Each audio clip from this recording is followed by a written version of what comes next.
নবী সাল্লাল্লাহু আলাইহি ওয়াসাল্লাম দোয়া করতেন যে আল্লাহ, আমার ইবাদত, আপনার ইবাদত সুন্দরভাবে করার জন্য আপনি আমাকে সাহায্য করেন। আপনি সাহায্য না করলে হবে না, আপনি তৌফিক না দিলে হবে না। আল্লাহুম্মা লা মানিআ লিমা আ'তাইত। আপনি দিলে বাধা দিবে কে? আপনি না দিলে দিবে কে? আপনাকে বাদ দিয়ে কারো কোনো চেষ্টায় কি লাভ? কোনো লাভ হবে। এই জন্য এটা অনেক বড় ইহসান, আল্লাহ তাআলার দয়া। আল্লাহ যাকে পছন্দ করে, ইচ্ছে করে, দয়া করে, আল্লাহর ইচ্ছা হয়, আল্লাহ তাকে কোরআন পড়তে দেয়, দ্বীন মানতে দেয়, আল্লাহকে সিজদা করতে দেয়। আর এমনি বাকিদেরকে আল্লাহ খাওয়ায় পড়ায়। এটা একটা কমন ব্যাপার। আল্লাহ তাআলা বলছেন, আমি অনুগত অবাধ্য সবাইকেই খাওয়াই। কাফের, মুশরিক, বেঈমান, কারো রিজিক দুনিয়াবি আমি আটকাই। এই জন্য আল্লাহ তাআলা ফেরাউনকেও রিজিক দিছে, মুসা নবীকেও রিজিক দিছে না? নমরুদকেও রিজিক দিছে, ইব্রাহিম আলাইহিস সালামকেও রিজিক দিছে। আল্লাহ তাআলা আবু জাহেল, আবু লাহাবকেও রিজিক দিছে, নবী সাল্লাল্লাহু আলাইহি ওয়াসাল্লামকেও রিজিক দিছে। তাহলে দুনিয়ার প্রয়োজন সকলের পূরণ করছে, সকল। কিন্তু আখিরাত সমান না, আখিরাত ভিন্ন। আখিরাত শুধুই ইমানদার। পরকালের সুখ, শান্তি, নিয়ামত শুধুই ইমানদার, শুধুই সেজদাওয়ালা। কোরআন শরীফে আছে, আল্লাহ তাআলা বলবে, কুলু ওয়াশরাবু হানিআম বিমা কুনতুম তা'মালুন। আমার বান্দা, বিগত জীবন দুনিয়াতে যে আমল করছো তার বিনিময়ে আজকে জান্নাতে খাও, পান করো, ওগুলোর বিনিময়ে। কুলু ওয়াশরাবু হানিআম বিমা আসলাফতুম ফিল আইয়ামিল খালিয়া। আল্লাহ বলেন, জান্নাতীকে বলবে, বান্দা নিশ্চিন্তে আরামসে দুনিয়ার জীবন যে তুমি নেক আমল করেছো তার বিনিময়ে আজকে আরামসে, নিশ্চিন্তে, নির্বিঘ্নে আমার জান্নাতে খাও এবং পান করো। জাযাআম বিমা কানু ইয়ামালুন। আল্লাহ তাআলা বলেন, জান্নাতের এই নিয়ামত বান্দা তোমাকে দিলাম কিসের বিনিময়ে? জাযাআম বিমা কানু ইয়ামালুন। ওই যে দুনিয়ায় আমল করেছিলে তার বিনিময়। এ তোমার সেজদার বিনিময়, এ তোমার রুকুর বিনিময়, এটা তোমার জিকিরের বিনিময়, আমার গোলামের বিনিময়, আমার বন্দেগীর বিনিময়। এই জন্য আখিরাত শুধুই মুমিনের জন্য, পরকাল শুধুই ইমানদারের জন্য।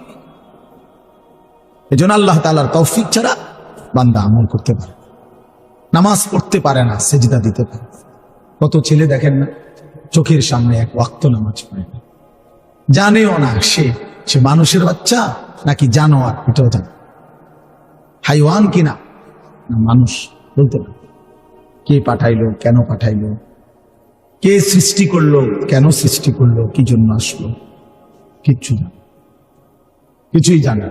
লক্ষ্য উদ্দেশ্যহীন, গন্তব্যহীন এক পাগল, মাতাল, ছাগল, যা মন চায় তার। এটা জিন্দিগি, এ তো লক্ষ্য উদ্দেশ্যহীন জীবন, জন্তু জানোয়ারের জীবন। মুসলমান তো তাকে বলে যার সুনির্দিষ্ট গন্তব্য জানা আছে। ইমানদারের গন্তব্য জানা আছে যে আমার গন্তব্য কোথায়, আমার এটা হায়াত, এরপরে আমার মৃত্যু, কবর, এরপরে আমার হাসরের মাঠ, এরপরে আমার মিজান, হিসাব, এরপরে আমার ফুলসেরাত, এরপরে আমার জান্নাত। আমার টার্গেট জানা আছে, আমার গন্তব্য জানা আছে। আমি থামবো সেদিন, জান্নাতে যাব যেদিন। আমার টেনশন দূর হবে সেদিন, আমি জান্নাতে ঢুকবো যেদিন। ওয়াকালু আলহামদুলিল্লাহিল্লাযী আযহাবা আন্নাল হাযান। কোরআন কারীমের মধ্যে আছে, আল্লাহ তাআলা বলেন, জান্নাতি বান্দা জান্নাতে ঢুকে বলবে, আল্লাহ আপনার প্রশংসা করছি, আজকেই আমার চিন্তা, পেরেশানি জীবনের তরে শেষ হলো।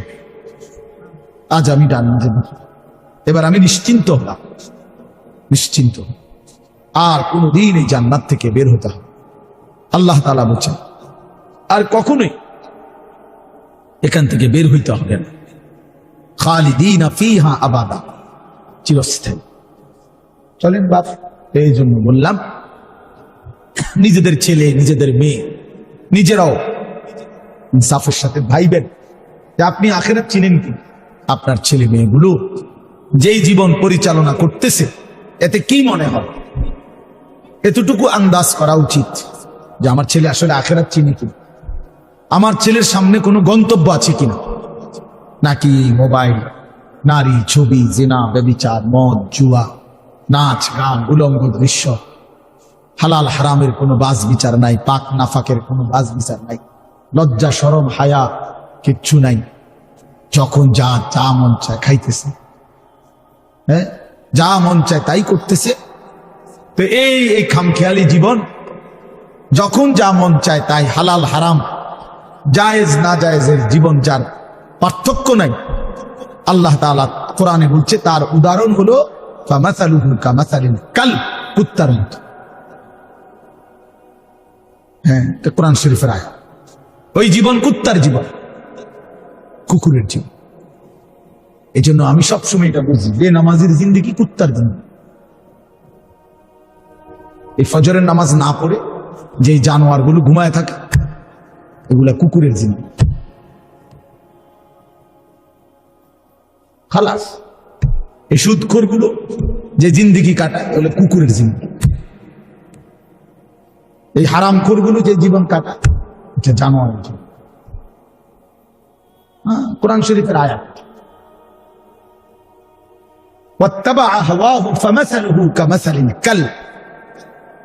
আল্লাহ বলছে মনের ইচ্ছা মতো যে চলে, আল্লাহর হুকুমের পরোয়া করে না, হালাল হারাম এর পার্থক্য যে মানে না, আল্লাহ বলছে তার উদাহরণ কামাসালিল কাল, কুত্তার মতো,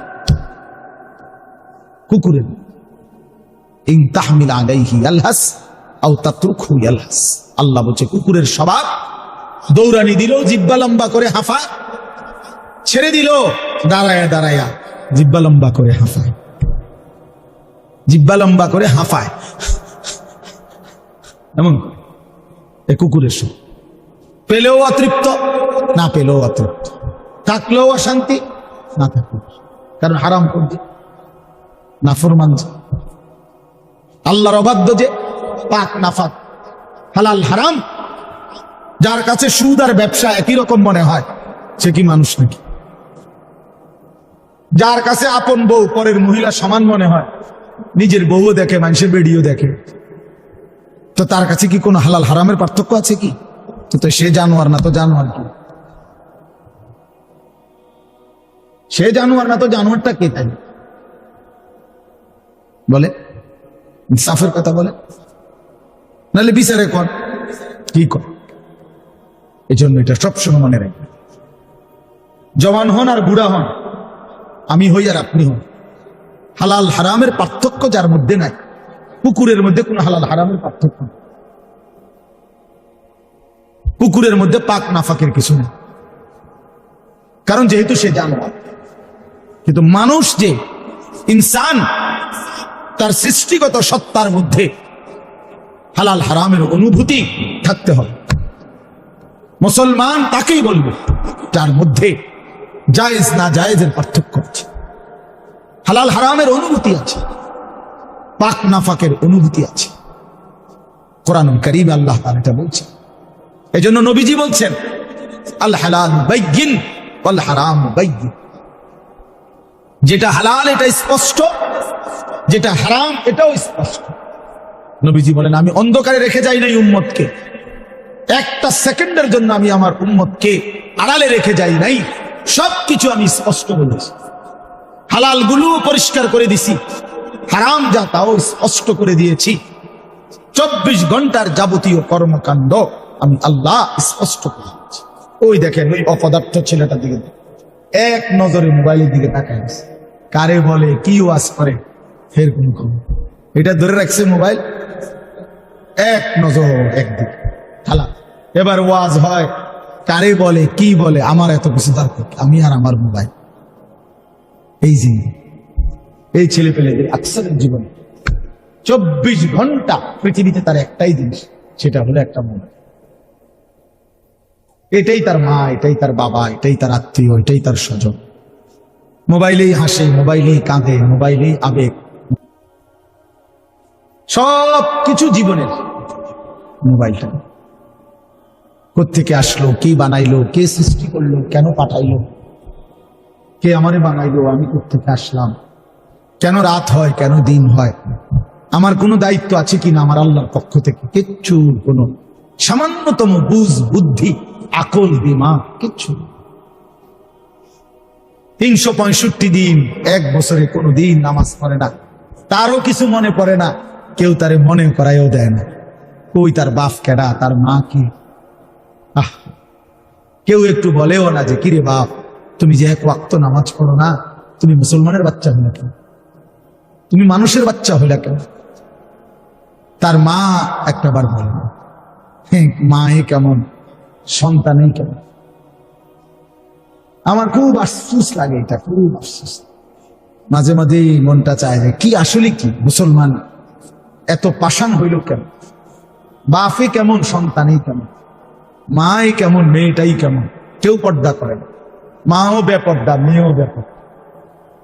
বাপ, ফুজি, ছেলে মেয়ে সবাই মিলে টেলিভিশন চায়, একসাথে নাচ গান, নর্তকের ছবি, নাটক, সিনেমা দেখতেছে। ছি ছি ছি ছি, কত নিকৃষ্ট মুসলমান, কত বেশরম, বেহায়া, নির্লজ্জ হইলে এত বড় বেশরম হইতে পারে? আত্মমর্যাদা, আত্মসম্মান, লজ্জা যদি এক বিন্দু থাকতো, তাইলে তো বাবা জিজ্ঞেস করতো যে কিরে বাপ, তুই মুসলমানের ঘরে জন্ম নিয়া এক ওয়াক্ত নামাজ পড়ে না, তুই কেমনে রে আমি মুসলমানের সন্তান হইলি? তুই মুসলমানের ঘরে সন্তান হইলি কেন? আরে এইটা তো আগে বোঝাপড়া করার বিষয় ছিল। তোর বিদেশ, তোর চাকরি, তোর দাখিল, তোর এসএসসি বেটা এটি বাদ দেবে না, থো বেটা এটি পরের কথা বেটা। আগে তুই মুসলমানের বাচ্চা কিনা আগে এটা বলবে না। তোর নামাজের বোঝাপড়া করা আগে না। কিসের তোর বিদেশ, আমার কিসের তোর দেশ? তোর চাকরি দিয়ে আমি করব কি? তোর ব্যবসা দিয়ে আমি করবো কি? তোর উপার্জন খাইয়া আমি করবো কি বেটা? তুই তো হারাম কর, তো নাফরমান। এতটুকু যদি বিবেক বাবার না থাকে, সেটা কেমন বাবা? এ কেমন অভিভাবক? এ কেমন মুসলমান মা বাবা যাদের হৃদয়ে এই কথা আসলো না? আপনার তো উচিত ছিল আগে এই বুঝাপড়া করা। আগে ছেলের সাথে এই বুঝাপড়া করেন, তুই মুসলমানের বাচ্চা কিনা আগে এটা বল।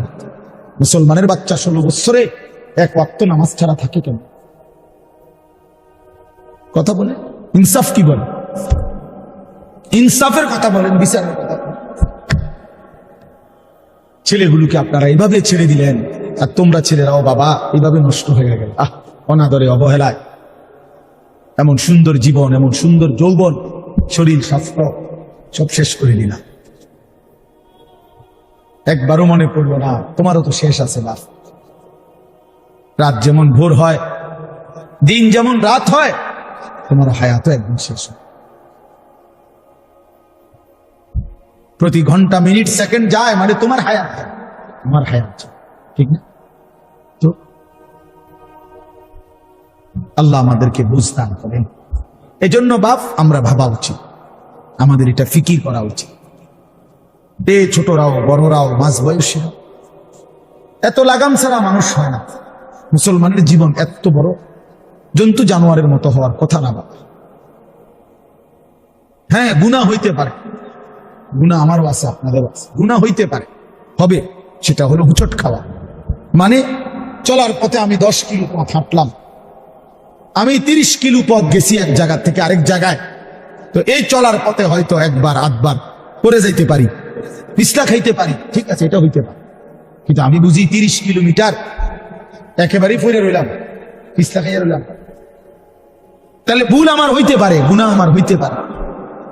আমার 6 মাসে কোনোদিন নামাজ ছুটে যাইতে পারে। আমি জীবন চলার পথে কখনো কাউকে রাগ করতে পারি, গালি দিয়া লাইতে পারি। এটা তো হওয়া স্বাভাবিক, হইতে পারে। কিন্তু লাগাতার প্রতিদিন একরকম, এটা মুসলমান? কথা বুঝছেন কিনা আমার?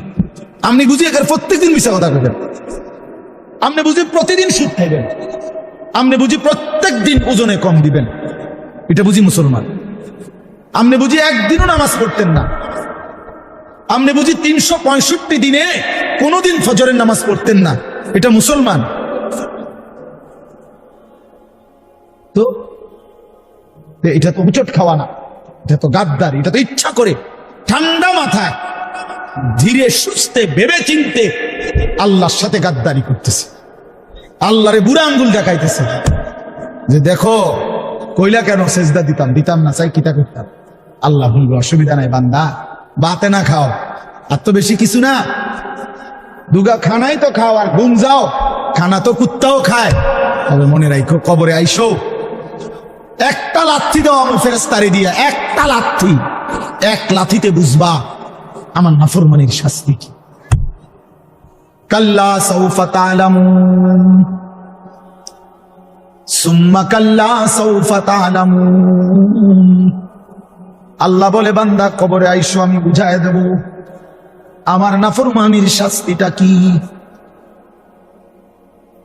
ফেরেশতা দুই কান বরাবর, আল্লাহর নবী বলছেন নাফরমানের কবরে ফেরেশতা ফায়াদরিবু দারবাতান বাইনা উযুনাইহি, দুইটা কান বরাবর ঘাড়ের মধ্যে প্রত্যেকটা আঘাত করবে লোহার হাতুড়ি দিয়ে। ফায়াসিহু সাইহাতান, নাফরমান কবরে এত জোরে চিৎকার করবে, ইয়াসমাউহা মান ইয়ালিহি ইল্লা সাকালাইন। আল্লাহর নবী বলেন দুনিয়াবাসী মানুষ এবং জিন ব্যতীত আল্লাহর সব সৃষ্টি ওই বেঈমানের কবরের চিৎকার শুনতে পাবে, এমন জোরে চিৎকার দিবে। একটা একটা আঘাত এভাবেই চলবে কিয়ামত পর্যন্ত, এভাবেই চলবে কিয়ামত পর্যন্ত। আল্লাহর নবী সাল্লাল্লাহু আলাইহি ওয়াসাল্লাম বলেন নাফরমান পাপীকে যখন কবরে রাখা হবে, তিনটা প্রশ্নের উত্তর যখন নাফরমান দিতে পারবে না, সাথে সাথে কবর তারে এত জোরে একটা চাপ দিবে, একটা চাপ দিয়া ডান পাশের মাটি বাম দিকে, বাম দিকের মাটি ডান পাশে চলে আসবে। হাত্তা তাখতালিফা আদলাউহু, আল্লাহর নবী বলেন ডান পাশের পাজরের হাড্ডি ভাইঙ্গা বাম পাশে ঢুকে যাবে, বাম পাশের হাড্ডিগুলো ভাইঙ্গা ডান পাশে ঢুকে যাবে। নবীজি দেখায় দিছে হাত্তা তাখতালিফা আদলাউহু, এইভাবে দুই আঙ্গুল একটা যেমন আরেকটার মধ্যে ঢুকে যায়, আল্লাহর নবী বলেন এভাবে পাজরের হাড্ডি একটা আরেকটার মধ্যে ঢুকে যাবে। কি বাপ মনে করছো তোমারে এমনে এমনে ছেড়ে দিব? কি মনে করছো যার ভাত খাইলা তার বুঝি হিসাব দিতে হবে না? কি মনে করছো মুফত এটা? হ্যাঁ, কার পানি পান করেছো, কার ভাত খেয়েছো, কার আসমান, কার জমিন, কার চন্দ্র, কার সূর্য ব্যবহার করেছো বান্দা? কার এটা? তোমার আব্বার। শরীরটা তোমার বাপের নি, চোখ নাক কান তো তোমার আল্লাহর। আলাম নাজআল লাহু আইনাইন ওয়া লিসানান ওয়া শাফাতাইন। আল্লাহ বলে বলো না বান্দা আমি কি দুইটা চোখ দেই নাই? ওহ বাবা কথা বল, আমি কি জিহ্বাটা দেই নাই? আমি কি দুইটা ঠোঁট দেই নাই? তো উত্তরে কি বলবেন যে না দেন নাই? কি বলবেন? কথা বলেন। এই কথা বলার হিম্মত আছে কারো?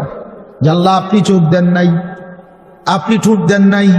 কারো সাহস আছে কিনা এটা বলার? তাইলে আল্লাহই তো দিয়েছেন। আলাম নুসিহ জিসমাকা, হাদিসে আছে নবীজি বলেন আল্লাহ জিজ্ঞেস করবে হাসরের মাঠে, বান্দা বলো না আমি কি তোমার শরীরটা সুস্থ রাখি নাই? ওয়া নুরভিকা মিনাল মা, আমি কি প্রতিবার তৃষ্ণার্ত অবস্থায় তোমারে আমি আল্লাহ তো আমি কি পানি পান করাই নাই? আমি তো পানি পান করিয়েছিলাম, আমি তো তৃষ্ণা নিবারণ করেছিলাম, আমি তো ক্ষুধার চাহিদা পূরণ করেছিলাম, আমি তো কায়নাতের সূর্য চন্দ্র আলো বাতাস দিয়েছিলাম।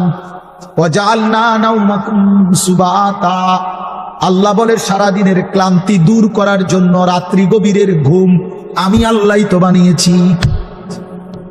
ওয়াজআলনাল লাইলা লিবাসা, অন্ধকার কালো চাদর দিয়ে ঢেকে পৃথিবীটাকে অন্ধকারাচ্ছন্ন করে দিয়েছি আমি আল্লাহ তোমার ঘুমের উপযুক্ত পরিবেশের জন্য।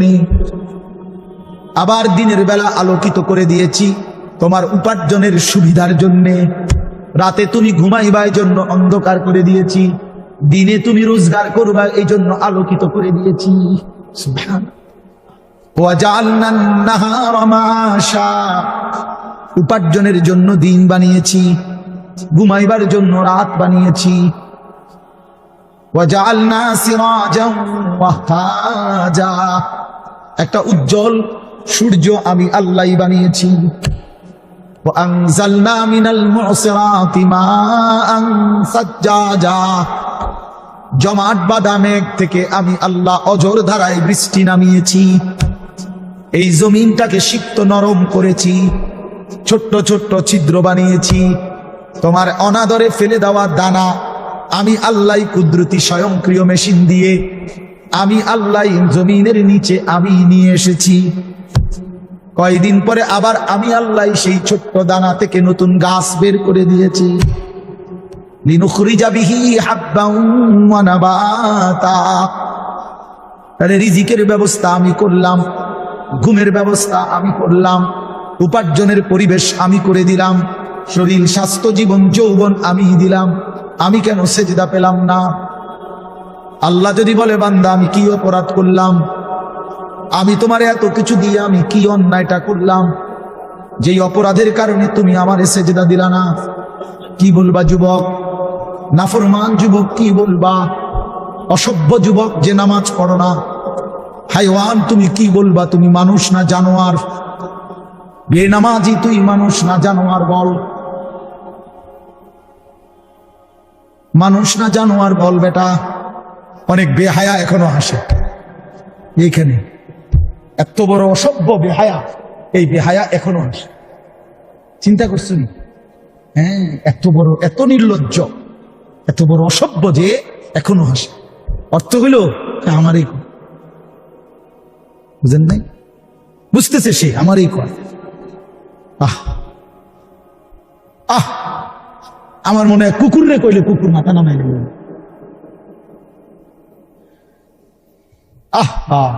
আমাদের সন্তানদের হালাত কত নাজুক, চিন্তা করে। মুসলিম সমাজে বসবাস করে, বাপ মুসলমান, মা মুসলমান, চারিদিকে মসজিদ, চারিদিকে মাদ্রাসা, কত দাড়িওয়ালা, টুপিওয়ালা, পাঞ্জাবিওয়ালা। প্রতিদিন মসজিদের মিনারা থেকে উচ্চ কণ্ঠে মাইকের হর্ন দিয়ে আজান হইতেছে। এত বেশি মাইক, হর্ন, মসজিদ, মাদ্রাসার পরিবেশের মাঝখানে থাইকাও এটা কত বড় গাদ্দার, কত বড় গাদ্দারা নাফরমান। এত সুন্দর চারদিকে মসজিদ, মাদ্রাসা, আলেম, ওলামা, দাড়ি, টুপি, মাদ্রাসার পরিবেশের ভেতরে থাইকাও জানোয়ারে একটা সেজদা দেয় না। কত বড় নিকৃষ্ট জানোয়ার, চিন্তা করছে। এই বাপ, এমন সন্তান পাইলা কবরে যাই আফসোস ছাড়ার কিচ্ছু নেই। আজকে যদি এই আফ্রিকার জঙ্গলে থাকতো তাহলে হইতো বাবা, এত বড় আফ্রিকার জঙ্গলে ছিলাম যেখানে কোনো দিন কোনো আজান হয় নাই, যেখানে কোনো মসজিদ দেখি নাই, মাদ্রাসা দেখি নাই। আল্লাহ চিনব কোত্থেকে? আমি তো আফ্রিকার জঙ্গলের ভিতরে থাকতাম। বলেন, একটা ছেলে বলে, এই ছেলেগুলো বেনামাজি যে ছেলেগুলো, এদেরকে জিজ্ঞাসা করেন যে বাবা তুই কি আল্লাহ চিনলি না, না রাসূল চিনলি না? তুমি বাবা কি মসজিদ চিনলা না, মাদ্রাসা চিনলা না? কোনদিন কি কোরআন দেখলা না? কারো লাশ, কারো জানাজা, কারো কবর কিছুই দেখো নাই? কিচ্ছুই তোমার কলজার মধ্যে কোনো এক বিন্দু কোনো বিবেক অনুভূতি জাগাইল না? শুধু নারী, শুধু একটা মোবাইল, শুধু একটা ছবি, শুধু একটা অশ্লীল দৃশ্যের কাছে হেরে গেলা। ছেলেরা বলো বাবা, তোমরা বলো, কার কাছে হেরে গেল? কেমনে হেরা গেল? তোমার বাপ মুসলমান, মা মুসলমান, তোমার ঘর মুসলমান, তোমার দাদা দাদি, নানা নানি, চাচা মামা, ফুফা খালু সব মুসলমান। তোমার এলাকার চারদিকে আজান হয়, তোমার মহল্লার প্রত্যেক গলিতে গলিতে মাদ্রাসা আছে, কোরআনের ঘর আছে। তোমারই কোনো না কোনো চাচাতো ভাই, মামাতো ভাই, ফুফাতো ভাই, আত্মীয় কেউ না কেউ হাফেজে কোরআন আছে, আছে না? তালেবে ইলম আছে, মাদ্রাসায় পড়ুয়া আছে। এত কিছু দেখার পরেও যার কলিজায় এক ওয়াক্ত নামাজ পড়তে মন চায় না, তার দিল পাথরের চাইতে শক্ত, তার দিল জন্তু জানোয়ারের দিলের চাইতে নিকৃষ্ট। কারণ এ বড় শক্ত হারামি, মনে রাখি, সে কিছুই মনে করে না আল্লাহকে, কিছুই মনে।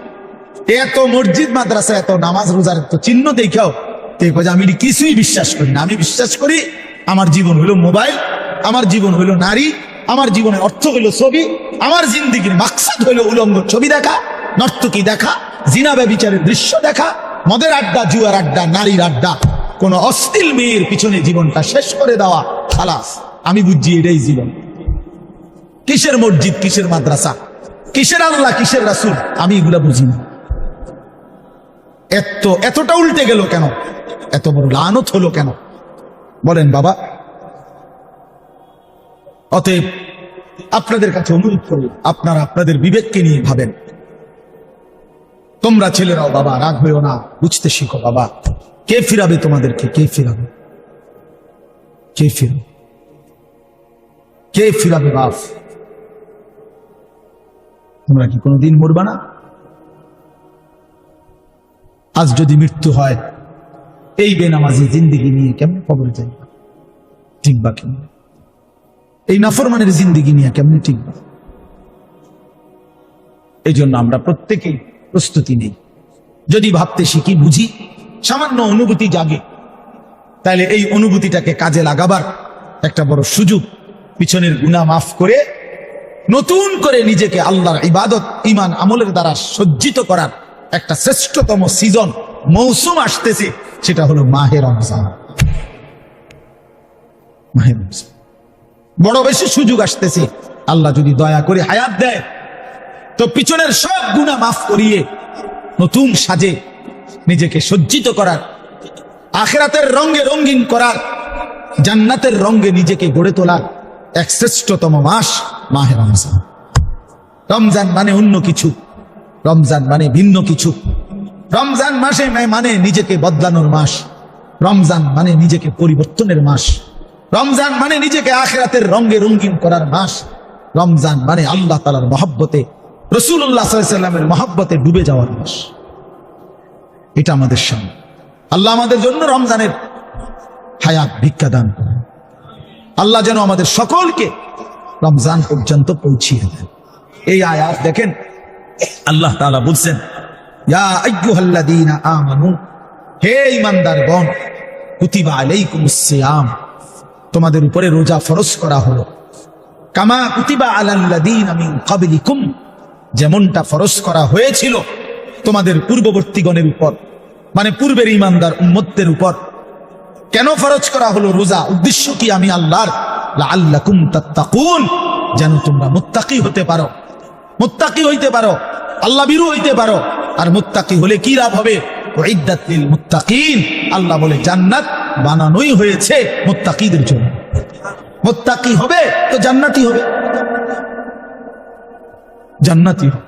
এই আয়াতটার অল্প একটু কথা, আমি এই আয়াতটাই পড়ছি সূরা বাকারার 183 নম্বর আয়াত, দ্বিতীয় পারা, দ্বিতীয় সূরা। এটার উপর আর একটু কথা বললে আমার কথা শেষ। আমরা আমাদের যদি পরিবর্তন চাই, পরিবর্তনের সুযোগ মাহে রমজান। আমরা যদি আখিরাত সাজাইতে চাই, আমাদের জন্য শ্রেষ্ঠ সুযোগ মাহে রমজান। আমরা যদি ঘুরে দাঁড়াইতে চাই, আমাদের জন্য শ্রেষ্ঠ সুযোগ মাহে রমজান। মাহে রমজান, আল্লাহ নাফরমানির এই জিন্দেগি আমি ছেড়ে দেব, আপনার রঙে রঙিন হব, তাইলে শ্রেষ্ঠতম সুযোগ মাহে রমজান। মাহে রমজান, রমজানের মধ্যে অসম্ভব শক্তি আছে, মাহে রমজানের মধ্যে অসম্ভব পাওয়ার আছে। আল্লাহ বলছে, রমজানে বান্দা আইসো আমার কাছে, রাত দিন 24 ঘন্টা আমি আল্লাহ জাহান্নাম থেকে মুক্তি দিতে থাকব। ওয়াতাখাউ মিনান নার, জাহান্নাম থেকে মুক্তি দেব, সারা রাত মুক্তি দেব, সারা দিন মুক্তি দেব। রমজানের প্রতি ঘন্টা, প্রতি মিনিট, প্রতি সেকেন্ড হীরা মণি মুক্তা জহরতের চাইতেও কোটি গুণ বেশি দাম, কোটি গুণ বেশি। আল্লাহ তাআলা সেই মহিমান্বিত রমজান আমাদের সামনে আনতেছেন। আর মাত্র 18-19 দিনও বাকি নাই। এই অল্প কয়টা দিন বাবা, আমাদের উচিত রমজানের জন্য অধীর আগ্রহে, মহব্বতের সাথে আল্লাহর কাছে হায়াত ভিক্ষা চাওয়া, যে আল্লাহ এত কাছে আইনা মৃত্যু দিয়েন, কবরে নিয়েন, আর কয়টা দিন হায়াত দেন, রমজান পর্যন্ত পৌঁছি। আল্লাহুম্মা বারিক লানা ফি রাজাব ওয়া শাবান ওয়া বাল্লিগনা রমাদান। আল্লাহ তাআলা বলেন, ইয়া আইয়ুহাল্লাযীনা আমানু। দেখেন, এই একটি আয়াতে আল্লাহ 4টা কথা বলছে। একটা হলো, হে ঈমানদারগণ। 2 নাম্বার হলো, তোমাদের উপরে রোজা ফরজ করা হলো। 3 নাম্বার হলো যেমনটা ফরজ করা হয়েছিল পূর্ববর্তীদের উপরে। 4 নাম্বার হলো যেন তোমরা মুত্তাকি হতে পারো। কয়টা কথা হলো? এই 4টা কথার আমি 4টা আলগা সংক্ষিপ্ত একটু ব্যাখ্যা বলি। 1 নাম্বার হলো হে ঈমানদারগণ, এটা আল্লাহ আমাদেরকে ডাক দিয়েছেন। তাফসীরের মধ্যে আছে আদম আলাইহিস সালাম থেকে নিয়ে আমাদের নবী পর্যন্ত, ইতিপূর্বে আমাদের নবীর আগে যত নবী পৃথিবীতে আল্লাহ পাঠাইছেন, ওই নবীদের উপরে যারা ঈমান আনছিল ওই নবীদের আমলে, তাদের কাউকে কোনোদিন আল্লাহ তাআলা এই শব্দ দিয়ে হে ঈমানদারগণ ইয়া আইয়ুহাল্লাযীনা আমানু বলে ডাক দেন নাই।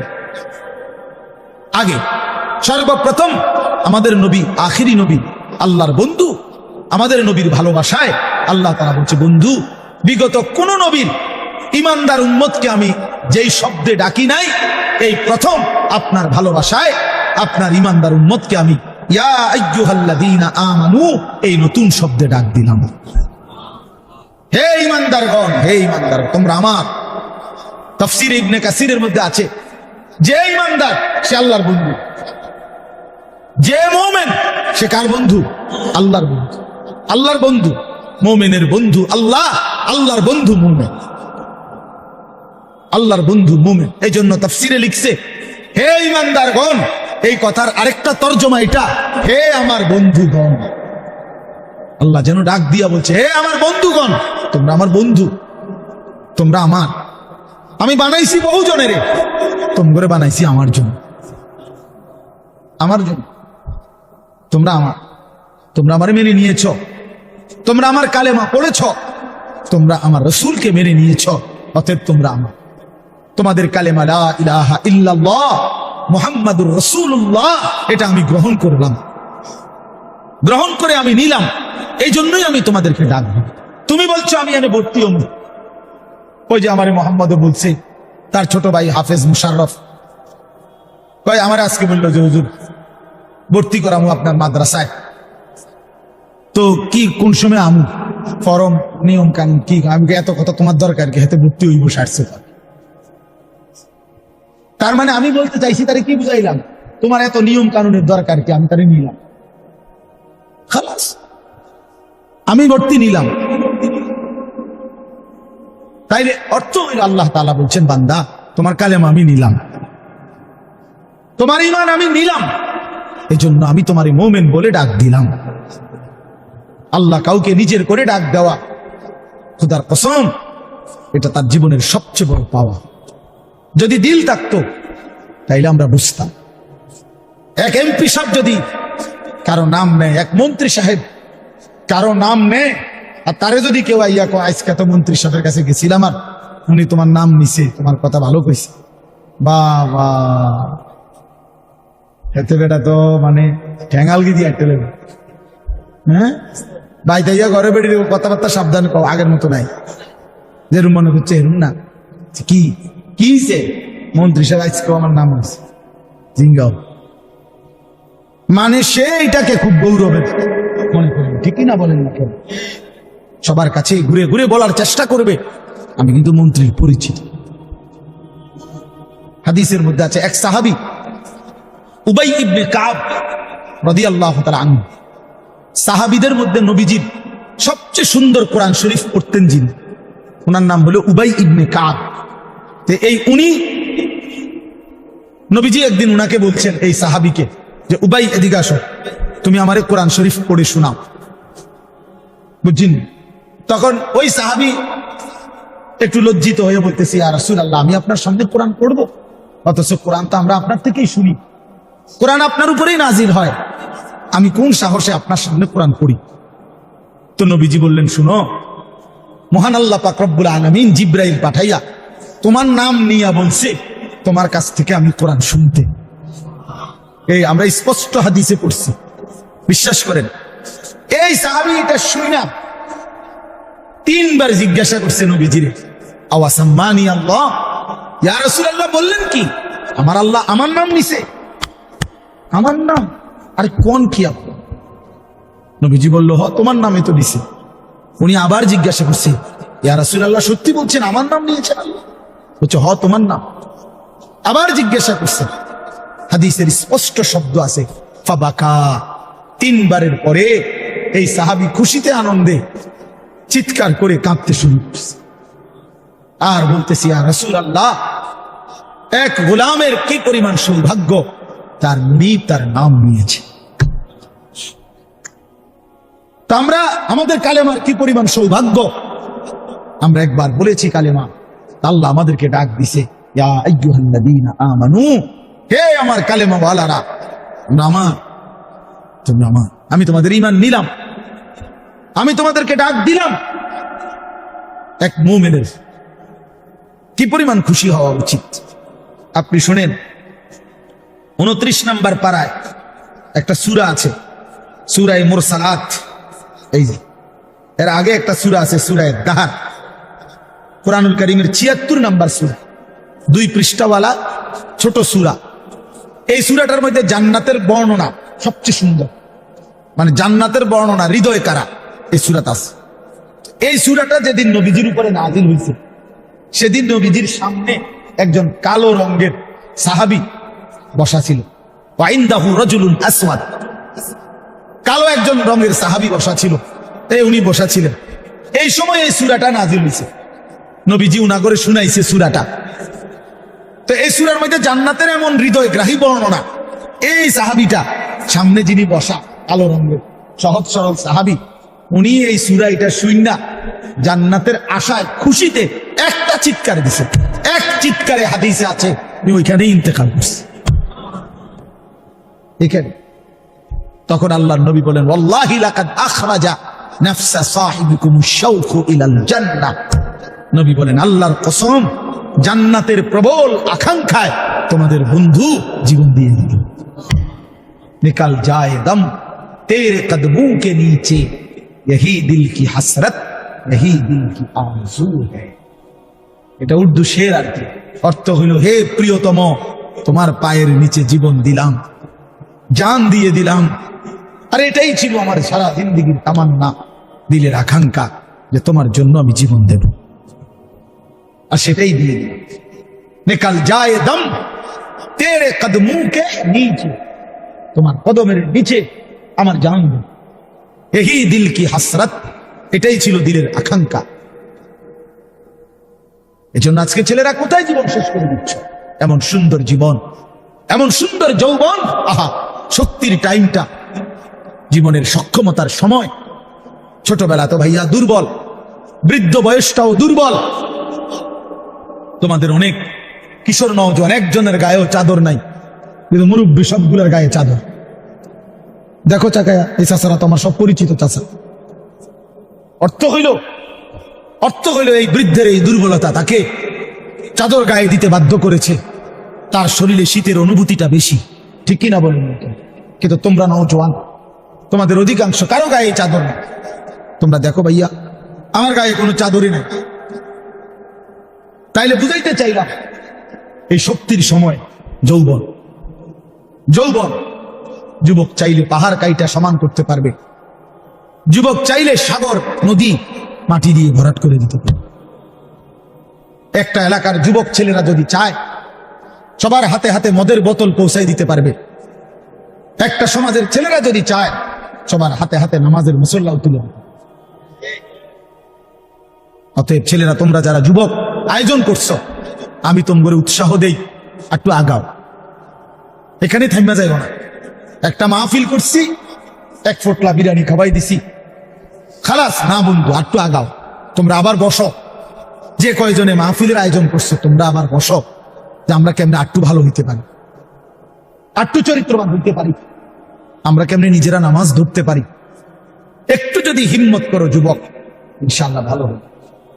শনিবার দিন আমি আমার মাদ্রাসায়, এই শনিবারে সকাল 10টা থেকে বিকাল 4:30 পর্যন্ত, এইবারই প্রথমবার আমি আলাদা 16 বছর থেকে 30 বছরের নিচে যাদের বয়স, এই কিশোর যুবকদের জন্য আলাদা ইসলাহি মজলিসের আয়োজন করছিলাম।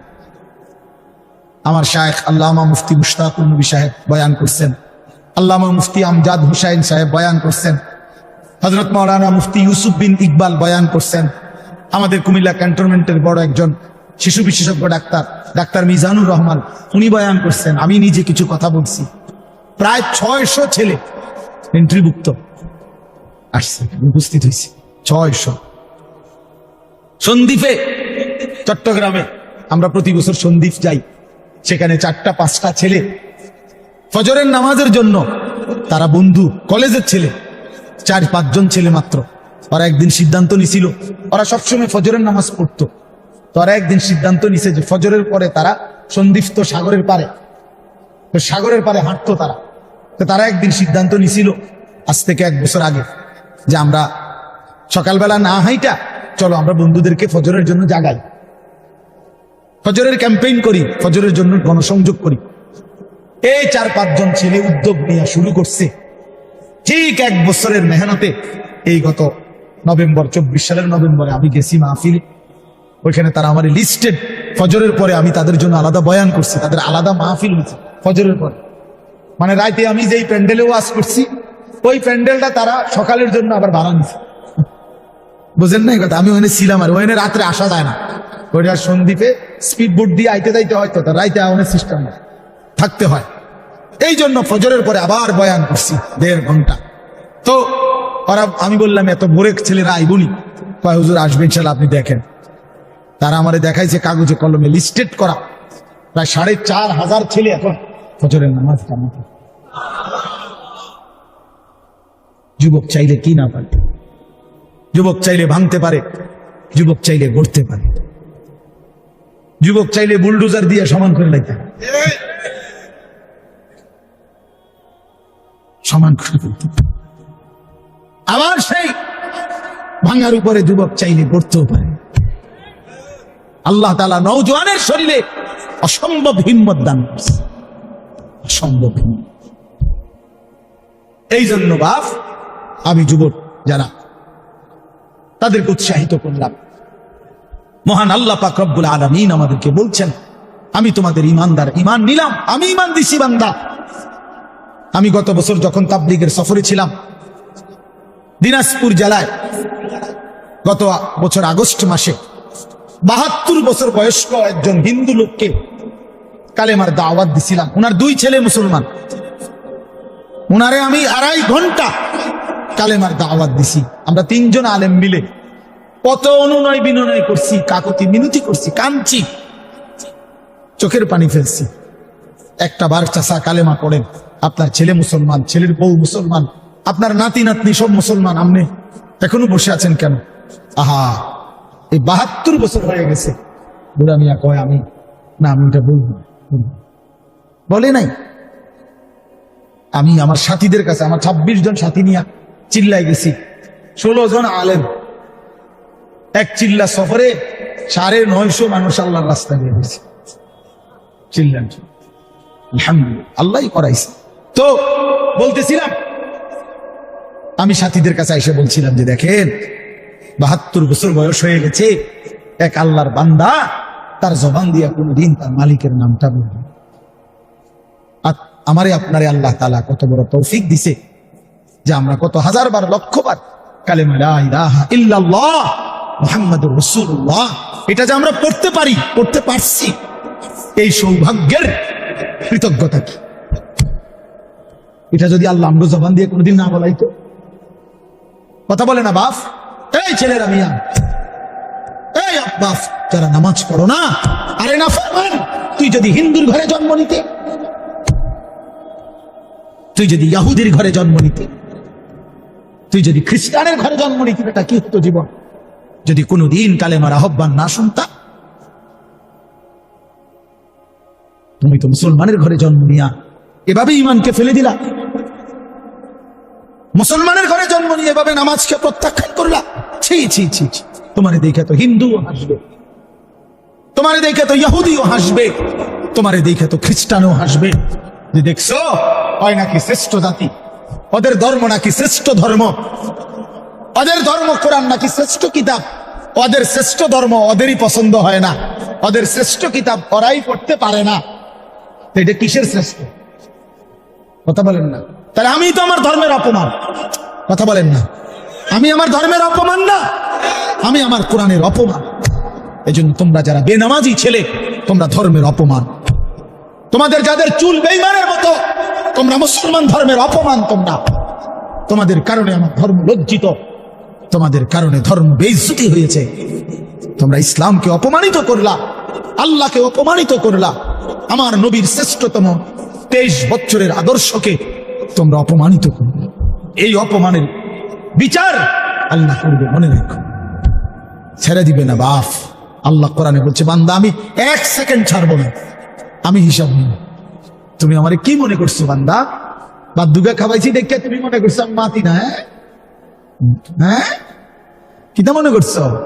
এ পেশাব পায়খানার ভাত তুমি মনে করছো আমি কিছুই বলবো না, কিছুই বলবো না?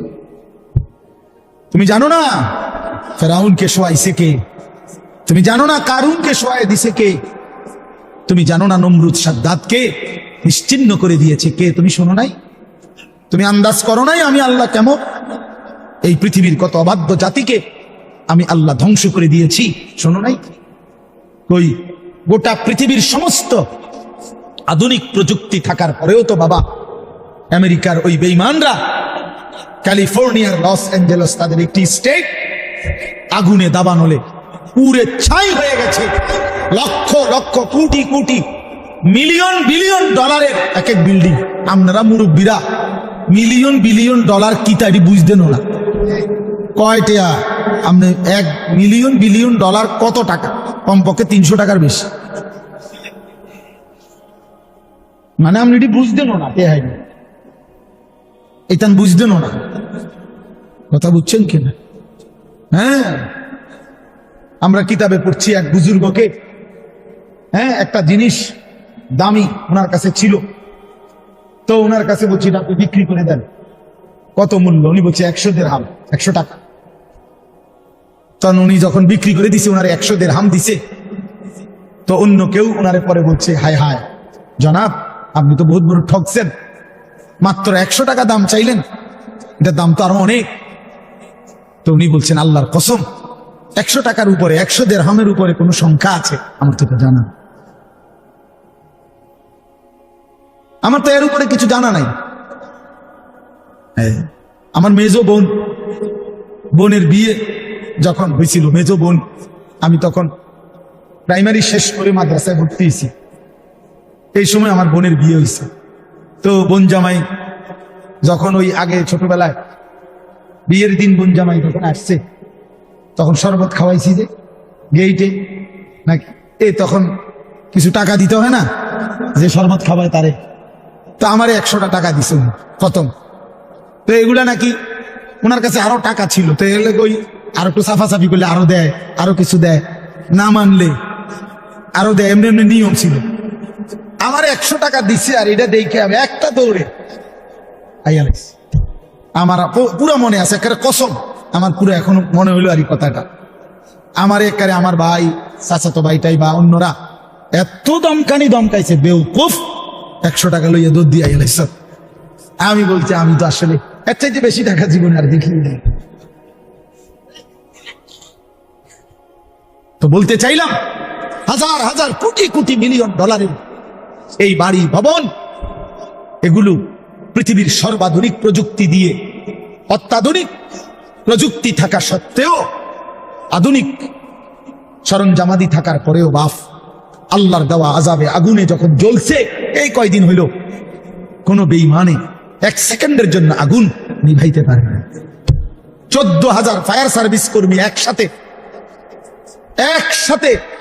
আপনার পানি দিছে, আরো বাড়ে, আগুন আরো বাড়ছে। তার মানে বোঝা গেল বাবা, পৃথিবীর কারো শক্তি মূলত কোনো শক্তি না, আল্লাহ শক্তির সামনে, আল্লাহর ফয়সালার সামনে। আল্লাহ যদি ভালো রাখে তাইলেই ভালো থাকা। হ্যাঁ, আপনার টাকা তো আছে 1000 কোটি টাকা, কিন্তু আপনার পেটে অসুখ, আপনি টেহা দিয়ে কিনবেন। আপনার টাকা তো আছে লক্ষ কোটি টাকা, কিন্তু আপনি তো ডায়াবেটিস, আপনি কিনবেন টাকা দিয়ে? কি করবেন? আপনি 7 রাজার ধন হইলেও কি লাভ হবে আপনার? এই জন্য আমি অনুরোধ করছি, আমরা মুমিন, আল্লাহ আমাদেরকে বলছে এটাই কথা, তোমাদের উপরে আমি রোজা ফরজ করলাম, তোমরা আমার হুকুম মানো, তোমরা আমারে মানো বান্দা। রোজা মানে বিরত থাকা, সিয়াম মানে বিরত থাকা, তার মানে গুনাহ থেকে বাঁচো, হালাল বস্তু থেকে বাঁচো। আমি তোমাদেরকে হারাম তো হারামই, হারাম থেকে আবার ফিরাবো কেন? হারাম থেকে তো ফিরতে সারা বছরের জন্যই বলে দিছি। তো আমি রমজান মাসে তোমাদের 3টি হালাল খাবার হালাল ছিল, পানি হালাল ছিল, হালাল স্ত্রী হালাল ছিল। আমি রমজানের 30টা দিন একটা মাসে তোমাদের জন্য খাদ্য, পানি, স্ত্রী, এই 3টা জিনিস হালাল বস্তু আমি হারাম করে দিলাম। যেন আমি বুঝাইতে চাইলাম যে দেখো আমি আল্লাহ যেখানে হালালটাও হারাম করে দিলাম, সেখানে হারামটার প্রতি আমি আল্লাহর কি পরিমাণ ঘৃণা। যেখানে হালালটাই ছেড়ে দিতে বললাম, সেখানে হারামটা ধরে রাখার কোন সুযোগ আছে? অতএব মিথ্যা, চুরি, ডাকাতি, জিনা, ব্যভিচার, মদ, জুয়া, নাচ, গান, সুদ, ঘুষ, মা বোনদের বেপর্দা জিন্দিগি ছেড়ে দেন, ছেড়ে দেন। একজন বুঝলে একজনই, কোনো অসুবিধা নাই, আমার কোনো আফসোস নাই। আমি সব সময় ফেরিওয়ালার মতো আমি বুঝি, একজনই শুনুক, একজনই যদি ভাবে আলহামদুলিল্লাহ। সংখ্যা দিয়ে আমি কি করব বুঝেন না? 10 কোটি মানুষ আমার মনে করেন আলগি দিছে, তো কি কি তারপর কবর রাজাব মা।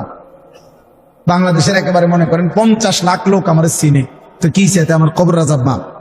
তো আর কি পরিচিতি, অপরিচিতি, জনপ্রিয়তা, এগুলো কোনো বিষয়, এগুলো কোনো মুখ্য বিষয় নয়।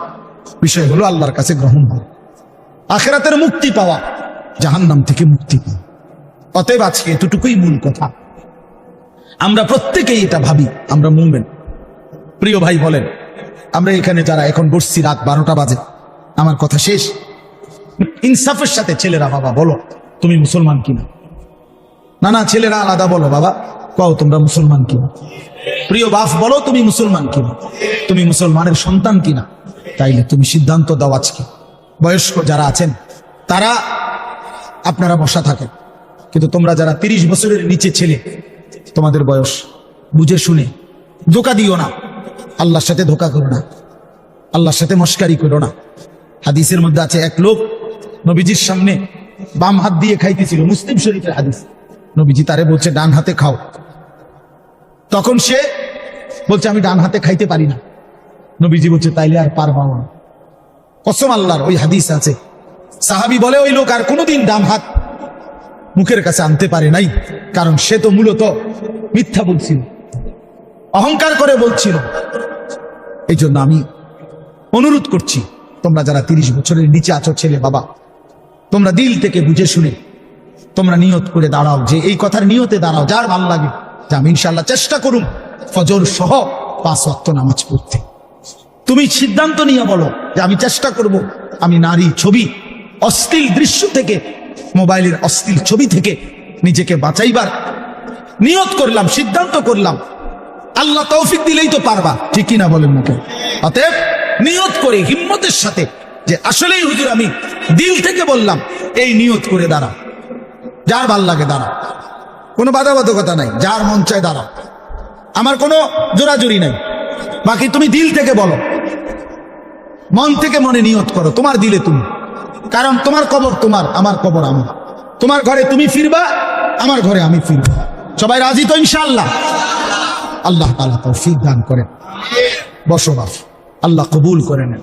মনে করো ঠকবা না, মনে রাখো নামাজ পড়ে কেউ ঠকে না, না পড়ে ঠকে। গুনাহ ছেড়ে দিয়ে ঠকবা না, বরং গুনাহ ছেড়ে দিলে দামি হইবা ইনশাআল্লাহ। দামি হইব, নিজে দামি হইবা, মনে রাখো দামি। একটা জিনিস শেষ মনে রাখো ছেলেরা, যে কোনো মূল্যে আমরা আলহামদুলিল্লাহ গোটা পৃথিবী নিয়ে আমাদেরও পড়ালেখা করা আছে, সারা পৃথিবীর হালাত আমরাও বুঝি কম বেশি। আমরা জেনারেল লাইনেও পড়ালেখা করছি, কুমিল্লা ভিক্টোরিয়া কলেজ থেকে মাস্টার্স পাস করছি, সরকারি আলিয়া মাদ্রাসা থেকে কামেল পাস করছি, কওমি মাদ্রাসা থেকে দাওরায়ে হাদিস পাস করছি। তাহলে মাটির তলে থাকি না, পৃথিবীর নিয়ে আমরাও গবেষণা ভাবি। কাজে সারা পৃথিবীর যেই পরিস্থিতি বর্তমান এবং আমাদের কোরআন সুন্নাহর যেই ভাষ্য, এই সবগুলো বিশ্বাস করো, একত্রে মিলাইলে এই কথা আমাদের কাছে একেবারে স্পষ্ট। আগামীর পৃথিবী ইসলামের পৃথিবী, আগামীর পৃথিবী কোরআনের পৃথিবী। মনে রাখো বললাম বাপ, তুমি দেখবা, তোমার হায়াতেই দেখবা ইনশাআল্লাহ। এখন যাদের বয়স এই 20, 25, 26, 28, যাদের বয়স 12, 15, তোমরা ইনশাআল্লাহ আগামীর ইসলাম দেখবা। কালেমার বিজয় দেখবা তোমরা। তোমরা শুনবা যে ফিলিস্তিন বিজয়ী, তোমরা শুনবা সারা পৃথিবীতে কালেমার পতাকা উড়ছে, তোমরা শুনবা ইউরোপ আমেরিকার শক্তি নিশ্চিহ্ন হয়ে গেছে, তোমরা শুনবা ইসরায়েলের কুত্তারা পরাজিত হয়ে গেছে। সেদিন বুঝবা ইমানদারি দামি, সেদিন বুঝবা চরিত্রবান ছেলেটাই দামি, সেদিন বুঝবা নামাজি ছেলেটাই দামি। আর যারা চরিত্র নষ্ট করে ফেলেছ, তুমি ফালতু কোনো না কোনো সিফাত কোনাত কইরা থাকো। এই জন্য আমরা দয়া করি ইনশাআল্লাহ প্রত্যেকেই আমরা ইনশাআল্লাহ নামাজ পড়বো তো ইনশাআল্লাহ। ভালো হও, চরিত্রবান হও, নিজের জীবন গঠন করো, আল্লাহ তৌফিক দান করো। এবার একটা অনুরোধ হইল, 5টা মিনিট আমার অনুরোধ, ছেলেরা তোমাদের জন্য সামান্য একটু তাবারুক প্যাকেট মেহমানদারির ব্যবস্থা করছে, দিবে।